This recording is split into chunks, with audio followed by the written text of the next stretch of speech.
તો રાજ્યમાં સાયન્સ અને ટેકનોલોજીના ક્ષેત્રમાં યુવાનો રસ લેતા થાય તે માટે ડોક્ટર વિક્રમભાઈ સારાભાઈ સાયન્સ સેન્ટર અને વાહ સંસ્થા દ્વારા સાયન્સ લોરિયેટ એવોર્ડ 2025નું આયોજન કરવામાં આવ્યું, જેમાં 9 જેટલા લોકોને ₹6 લાખના રોકડ પુરસ્કાર આપી સન્માનિત કરવામાં આવ્યા।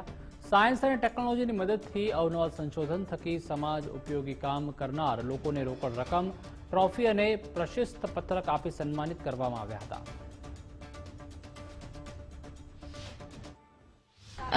हमने एक प्रोडक्ट बनाया है हाइड्रोजेल्स फॉर डायबिटिक वुंड्स।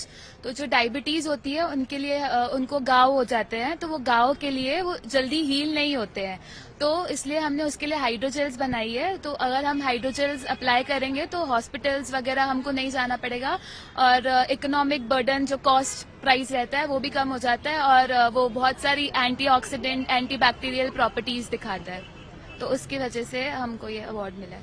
अमने यहाँ वाह सायन्स तरफथी अमने एवॉर्ड मळ्यो छे। तो अमे लोकोए आजकल जो लोगोनी लाइफस्टाइलनो प्रोब्लम छे कि सूर्यप्रकाश आपणे लईथी नहीं सकता आपणे बदलाता जीवनना लीधे, तो अमे लोकोए एमां सोल्व करवा माटे अमे लोकोए वेगन विटामिन डी નું પ્રીમિક્સ બનાવ્યું છે, જે અમે લોકો ફાર્મર સાથે કોલેબોરેશન કરીને માલ ન્યુટ્રિશનને ટેકલ કરવાનો ટાર્ગેટ કરી રહ્યા છીએ।